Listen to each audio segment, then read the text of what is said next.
to Startuprad.io, your podcast and YouTube blog covering the German startup scene with news, interviews, and live events. Hello and welcome everybody. This is Joe from Startuprad.io, again joined by Chris from New York. Hey Chris, how you doing? Hey, hello from New York. I'm doing fine. Of course, and while we've been talking through the news before the recording, we actually already heard the siren, so you're off the hook for a bagel today. By the way, welcome to this month in GSA startups. We did a little rebranding since we're talking such a lot about Germany as well as Switzerland and Austria together called GSA. So that's why we thought we had to adjust the title. This recording was done on February 22nd. February 22nd, 2022. Isn't that a great date? 2. Yes, of course. This recording is sponsored by Invest in Hessen and Startupraven.com. It is also in syndication with our own radio station, Startup.radio, our partner station, IBGR Network, as well as the Fundscene blog. We recorded this news episode as said, 22nd of February, and we bring you everything from Switzerland-based unicorn, new unicorn by the way, to a new quick take on delivery, pardon the pun. We start out with a mega deal. Chris is shaking his head. You cannot see him right now. He already knows the news behind that. We start out with a mega deal in gaming. ESL Gaming is sold for $1 billion US. They're based in Cologne. Munich-based Fintechsystems is sold for 120 million euros.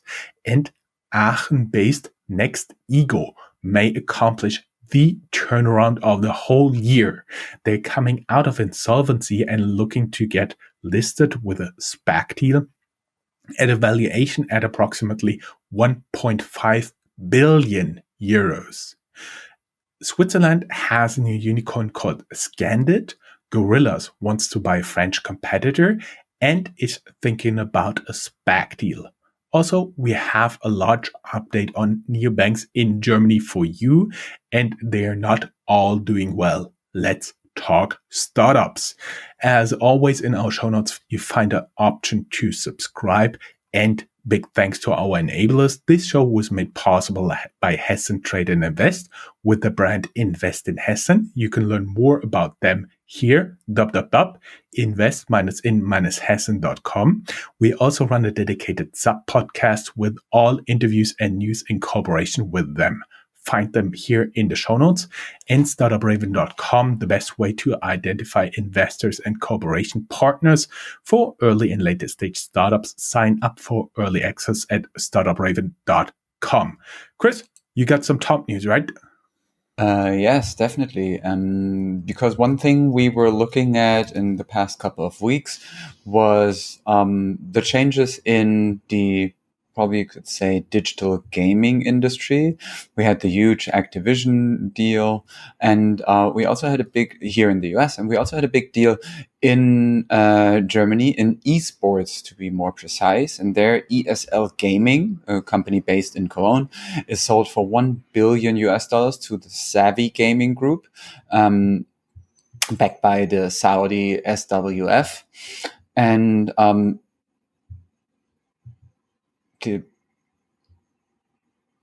so kind of like the state-owned fund, you could say, like the Sheikh's fund. Yeah. And and it's an interesting story because, I mean, ESL is one of these like hidden champions, and they are the biggest in the world for esports gaming. And it's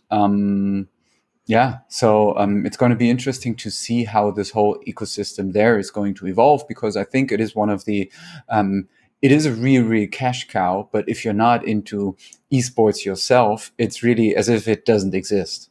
Like, it's one of these industries that, I don't know, like, it's very hard to miss out on if you're not into it yourself, and it's not as visible as, I don't know, if you don't care about cars, you still are confronted with cars every day. With esports, it's a bit different. We also saw a takeover worth 120 million euros. The Swedish Tink buys the Munich-based Fintechsystems, which is an open banking service provider, for, as I said, 120 million euros.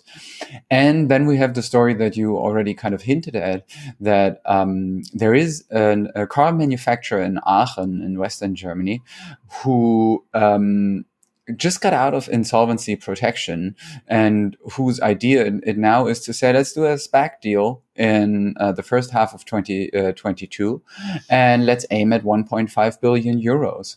And it's a real interesting story because it also shows that right now numbers seem to be everywhere, all over the board, and especially if you're in an industry that comes with a lot of fantasy or potential, like electric cars still do.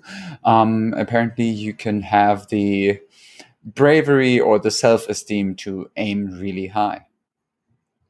In the spirit of being a podcast for Germany, Switzerland, and Austria, so for all three big German language-speaking countries in the middle of Europe, we also have a look at Switzerland, where we see that there is a new unicorn called Scandit. They raised 150 million US dollars at a unicorn valuation, meaning they're worth more than $1 billion. And the company provides scanner software, for example, for FedEx, Carrefour, French supermarket chain, and the German drugstore chain DM, like CVS in the US. We also have Gorillas in the news, one of those like turbo delivery grocery startups. They are also considering an SPAC IPO according to Deutsche Startups, and they are set to acquire the French rapid delivery startup Frechti. I don't know how to pronounce it in French. We have news in the neobank section that are being done by Jörn. Exactly. Thank you very much. I have to admit, I also don't know how to pronounce this French startup, but I've never studied any French, so I may be excused. N26 is in the news. Ha! What a surprise. We have some articles collected for you. The leadership team of N26 is still losing people. The COO, Adrian Gromley, is leaving. They are also intending to start, as they say, soon, their crypto offering, and they are rumored to use white labeled the service of Bitpanda. They also indirectly disclose their revenue numbers of premium customers. 45% of their revenues are premium account fees, which leads to approximately 300,000 clients on average. The Berlin-based neobank Vivid raises 100 million euros in venture capital from investors. But not all neobanks are doing well. Hamburg-based neobank Reimagine has to file for insolvency. First, they wanted to be a bank for entrepreneurs, and then they pivoted to a green bank, and apparently the investors did not buy in there. Also, there was an extensive article on the neobroker Unicorn Trade Republic. Some interesting facts been revealed in this interview. 84% of the users are male. 47% of the users are new to the stock market, of which again, 50% are 18 to 26 years old. Of the total, 70% aim for long-term investments, so not there for trading in and out.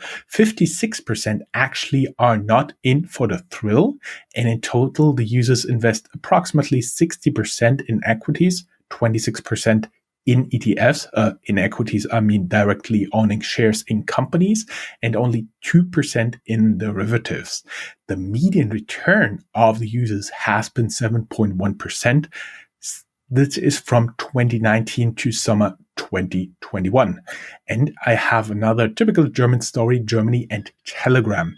The Ministry of Interior successfully established contact with Telegram messenger service and its leadership. Apparently, someone in the ministry Googled successfully an email. As a reaction, Telegram closes 64 channels after pressure from the German government, including one of conspiracy theorist Attila Hildmann. I think we talked about him in the past, and he's not that important at all. Housekeeping, time to brag. Guys, it is again time to say thank you to our audience. Actually, we made a landing exactly at top 400, at number 400 in Chartable's Global Business Podcast. Thank you for our audience. There is also a little hint. Currently, our website is doing pretty bad. It will soon be replaced, and we are currently in the process of moving content to Medium. Soon, you will find all our show notes and blog posts on medium.com/startuprate-io. Also, there is a hint at an event. The EU Startup Summit will take place May 12th to 13th in Barcelona. They say, at this exclusive in-person event, we'll be showcasing many of Europe's hottest startups and coming together to learn from some of the most successful European entrepreneurs of our time. There is a special 20% discount for our audience if you use one word or capital letters, Startup Radio 20. Note, if you listen to this via one of our network partners, you're also, of course, able to use it. Chris, you got some news on the ecosystem, right? Yeah. So, moving on from like the little housekeeping section or bragging section, the ecosystem always taking a closer look at the different cities in Germany and that is the hub section. The ecosystem taking a closer look at what is going on overall in the startup scene in Germany. And one thing we definitely see right now is that politics gets a lot more involved and becomes a lot more supportive financially even for startups in Germany and Europe as a whole. So we had been talking about the 10 billion startup program of the German federal government in an interview in summer 2021. And now we see that there are many, many new programs on the horizon. We have all the links in our show notes, but just to give you an idea, there is the European Tech Champions Initiative, which wants to spend more than 10 billion euros on European startups. There is the Europe's CHIPS Act to bake in up to 2 billion euros in funding for startups and scale-ups. More about that at TechCrunch. Then there is the German Federal Finance Minister, Christian Lindner, from the pro-business Liberal Party, who sees a prospective startup program of 1 billion euros, in which also the government invests in scale-ups. And then there's the European Commission, which adopts the European Investment Council, EIC, work program for 2022, which also unlocks an additional 1.7 billion euros in funding. If you add it up, if all these programs go through, there will be a funding push of almost 14 billion euros for European startups. So a lot of money is being put into the market.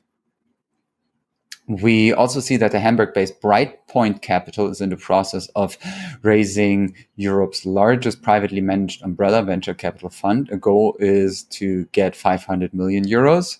We see Cherry Ventures from Berlin, which raised a new crypto fund of 30 million euros after a 300 million euro fund last month. It also seems as if there's someone pretty busy raising funds from LPs. The EIF Venture Capital Survey for 2021, we have a link for that in our show notes, gives us additional insights about the VC ecosystem.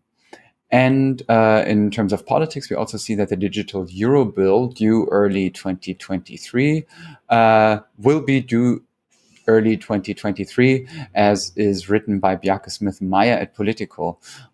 This would be quite an acceleration compared with former timelines and shorten the whole process by a couple of years. And so the whole topic of virtual currencies in the euro countries is being emphasized, you could say. And we also had some more somber news, more than 1/3 of Europe's top VC firms are yet to hire a female partner. Get your act together. Moving on to hubs. And the idea there always being that there are many deserving startup city and entrepreneurs who will never get a lot of English coverage. And that's why we have this section to highlight many of the German interesting startup projects. We start in Frankfurt and with you. Great. Thank you very much. Frankfurt seed funding of 1.1 million was just recently raised by Hired, spelled HYRD, the Early Career Network. Frankfurt-based Intranav, a specialist for real-time surveillance of production lines and warehouses, is bought by Nasdaq-listed Inpixion.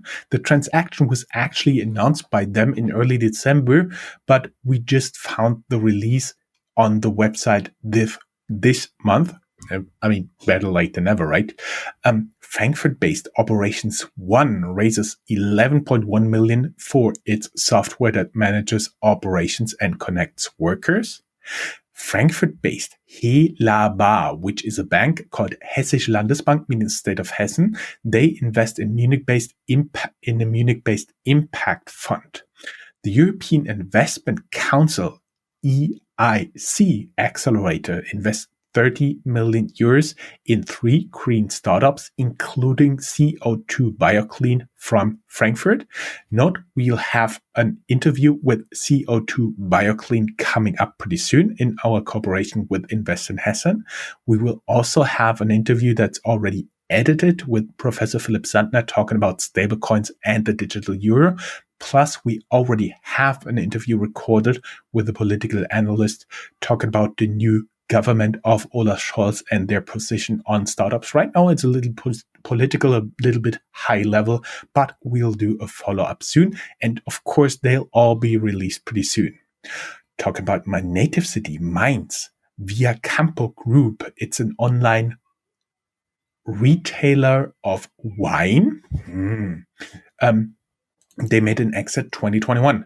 The company that bought them went public, and now it was disclosed that was worth 125 million euros. Darmstadt, a little bit to the south, TU Darmstadt wants to become a startup investor with their program IP for shares, and it already started with a fusion energy startup. Let's talk a little bit more south. Waldorf. SAP buys Taulia and becomes a competitor of banks like Deutsche Bank. And the last story for me in hubs, Heidelberg, KKR, and other investors have channeled approximately 800 million euros, rule of thumb, $900 million in Unser, formerly known as HeidelPay, a payment app from Germany, but there is not a lot to hear and find out about them, but we'll keep track on them. Chris, you got some more news about other cities, right?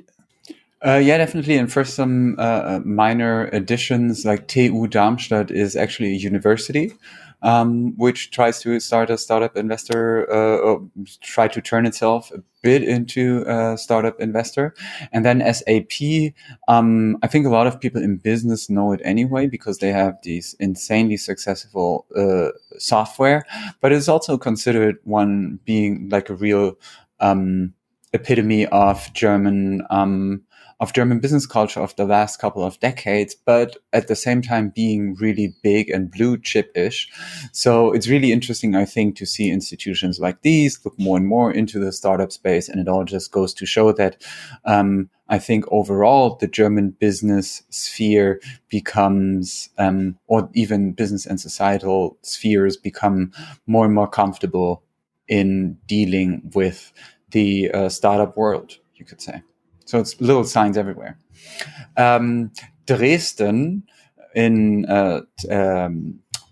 the eastern part of Germany, there is Wandelbot, which raised 84 million in a Series C funding. It's a robotic software company making industrial robots accessible for everyone. And we may add that it's $84 million. Oh, what did I say something? No, you didn't say any currency.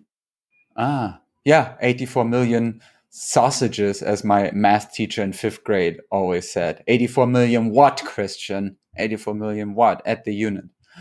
So, Munich, moving on to Munich, Marvel Fusion gets 35 million euros to accelerate the rollout of Made in Europe clean energy. And then we have a company that wants to bring new work models into the world of customer services. They are called Youmday, Youmday. They landed 30 million euros for that. We have the health startup Climedo, Climedo, which picked up a 5 million euros funding boost. That's like a nice little amount that sounds healthy for growth. And as we said, we are a podcast for other German language countries as well. Moving on to Austria and Switzerland is your job. Why do you always surprise me like that, Christian? By the way, do you want to disclose the name of the teacher that traumatized you so much in the 5th class? Yeah, sure. Herr Benedikt. Herr Benedikt was that. Mr. Benedict, yeah. Talking about Austria here. Pretty hard cut, right? Austria. Go Student, the tutoring unicorn from Vienna, buys 2 companies, Seneca Learning and TUS Media Group, after buying Fox Education already in September 2021, all to extend their product offering.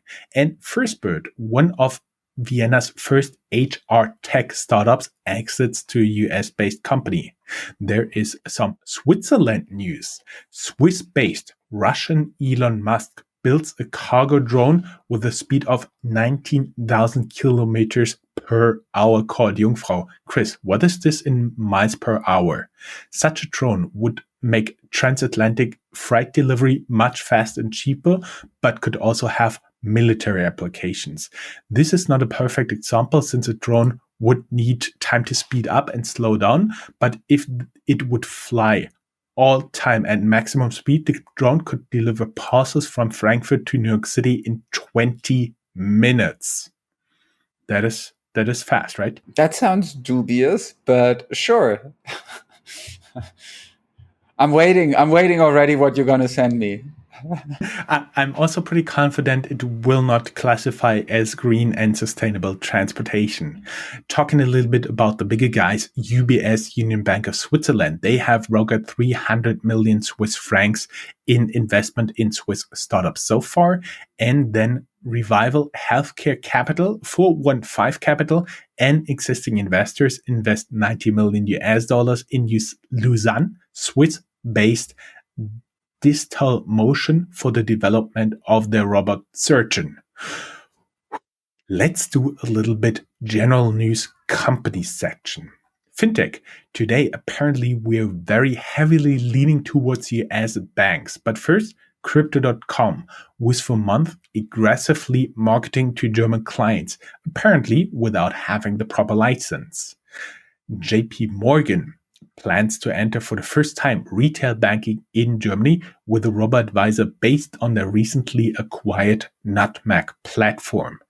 And another US player, not a bank, after 1.5 years, Vanguard Invest started the pilot phase of its robo-advisor based in Berlin, reports German startup blog. On February 22nd, they sent us an email that they are live now, so today. They want to price the total offer at 0.8% fees, which is very low compared to others in asset management in Germany. And of course, you can learn more in a German article combined with an interview from the German CEO.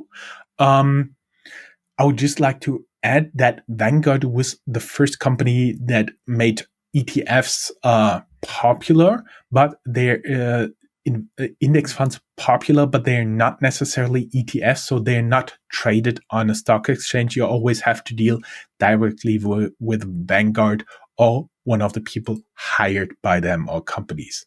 Chris, you got some very, very few selected fundraisings, right? Yeah, just some of the highlights. We see for example, the private equity fund Carlyle and PayPal invest $100 million in the Germany-based e-commerce software company Shopware. We see that Berlin's Maid, MAYD, gets paid 30 million euros in a Series E round, where in which Lightspeed leads the parade. And we learned about the health tech startup Ada Health closing a Series B round at over 105 million euros to accelerate their growth. Cozuno bringing in $30 million to digitize the construction industry. And we see that Eight Roads Ventures, Piton Capital, Kingsway, and Pico Venture Partners invest together with US astronaut Thomas Stafford in the medtech Patient 21, a former Auto One manager, and 110 million euros. And we see BioNTech and railway operator Deutsche Bahn investing $100 million in a Tunisia-based AI startup called InstaDeep. Some HR announcements we found interesting. Binance snapped eToro CEO for Germany and is now rumored to apply for a crypto custody license in Germany. And we see that the former head of development for Audi and Volvo, Peter Mertens, joined Munich-based mobility startup Deep Drive. And now coming to your favorite joke of the show, which I don't know if I appreciate, but yeah, I'm also not strong enough to fight it. Go ahead. Togetherness or so. First, Amor Lee was once a shooting star of the Berlin startup scene. They had a female co-founder who understood to make the online sex shop really classy. First, they were sold to Pro7 Sat.1, a TV station group in Germany, very active in the German startup scene. Then they were sold in October last year to Dutch EQO Group. Now there is bad news. According to recent press report, approximately 30% of the headcount will be cut by the new owner. And a new take on quick delivery. This is a new one. Finnish quick delivery startup Wolt, WOLT, broadens its delivery to include sex toys to be delivered within 35 minutes in Hamburg. I found this pretty interesting. 35 minutes. That's some speed. Other news. Bird.com, meaning not the company, nothing. It's just the URL. Bird.com was sold for $2.5 million. MessageBird actually outbid micromobility company Bird, reports TechEU. Crazy how much people spend on a simple URL. And we have another interesting article, how Swedi, ZEWDI, Berlin's first Black-owned travel agency, highlights Black German history from Travel Noir. Biotech billionaire and SAP co-founder Dietmar Hopp digs deeper to back one of the drug developers in his portfolio, meaning he has been a billionaire before, but he's one of the very big and serious biotech investors here in Germany, including, for example, CureVac.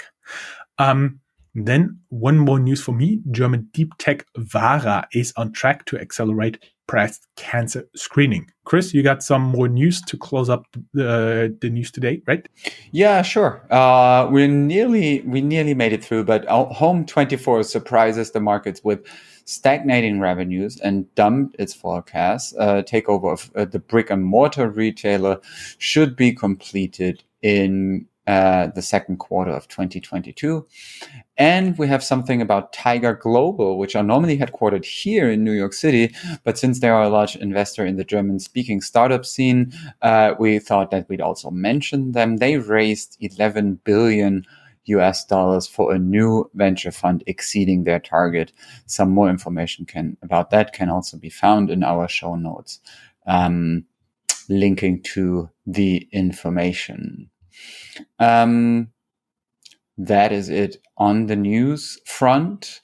To stay ahead of the curve, we have an interesting article about following the money in the air taxi craze, which I don't know. It seems kind of like collateral damage of the pandemic for now, and just seems as if it's not the right time for air taxis. But what do I know? It was always a pleasure talking to you. Have a good day and talk to you soon. Bye bye from New York. Thank you very much for listening. Bye.